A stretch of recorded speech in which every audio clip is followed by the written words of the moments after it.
Salam hörmətli dinləyicilər. Gəlin sizlə maraqlı bir həndəsə sualına baxaq. Əvvəlcə tapşırığın şərtini oxuyaq, sonra tapşırığı həll etməyə çalışaq. Mərkəzi M4 bir nöqtəsində olan çevrə və bu çevrənin A və B nöqtələrində kəsən düz xətt verilmişdir.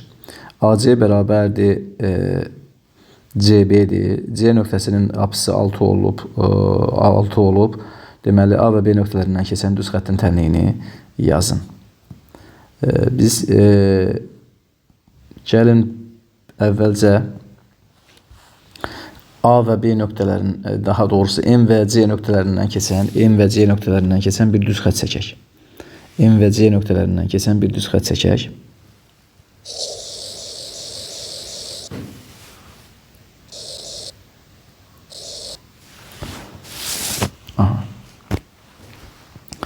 Çevrədə metrik münasibətlərdən bilirik ki, vətərə perpendikulyar və mərkəzdən keçən düz xətt onu iki bərabər hissəyə ayırır.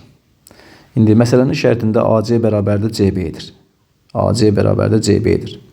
Deməli, bu mərkəzdən M və C nöqtələrindən keçən düz xətti biz bir N hərfi ilə işarə edək. Yəni, bu N düz xətti perpendikulyar olar A və B nöqtəsindən keçən düz xəttə, yəni AB vətərinə. Yəni, MC perpendikulyarda AB-yə. Bunu burada göstərək.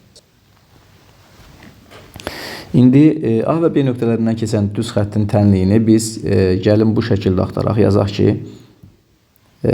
Y bərabərdir K2X üstəgələk B şəklində. K2X üstəgələk B şəklində axtaraq.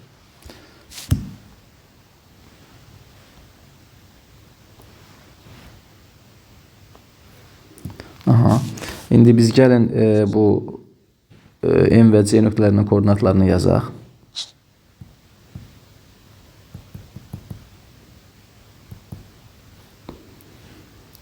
M'in koordinatları 4, 1, C nöqtəsinin koordinatı 6, 0. Biz bilirik ki, əgər düz xətlər bir-birinə perpendikulyardırsa, onda onların bucaq əmsallarının hasilləri, yəni K1 vuraq K2 bərabərdir -1. Yəni, onların bucaq əmsallarının hasilləri -1-ə bərabərdir. Digər tərəfdən,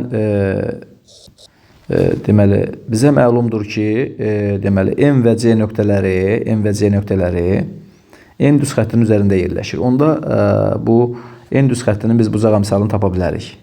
N düz xəttinin bucaq əmsalını bir K1 ilə işarə etsək bərabərdir.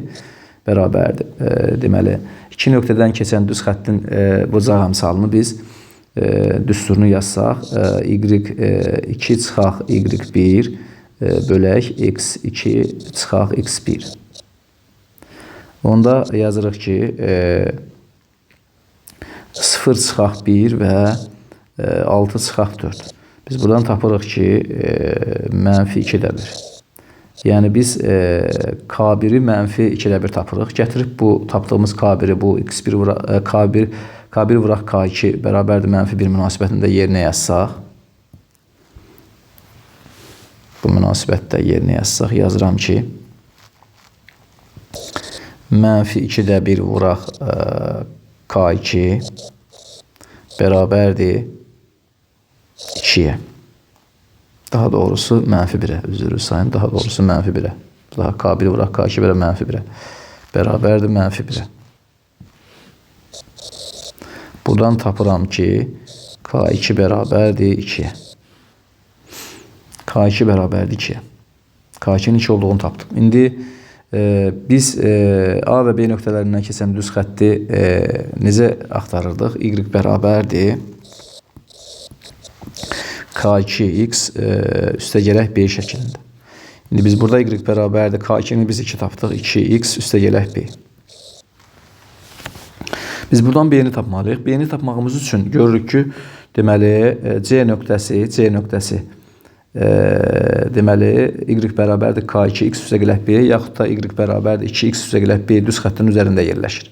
Yəni, C nöqtəsinin biz koordinatını yazsaq, göstərmişdik bayaq, C nöqtəsinin koordinatı 6, 0'dır. Yəni, bunu biz bu tənlikdə nəzərə alsaq, X-in yerinə 6, Y-in yerinə 0 yazsaq, biz buradan B-ni tapa bilərik. 2 vuraq 6 plus b.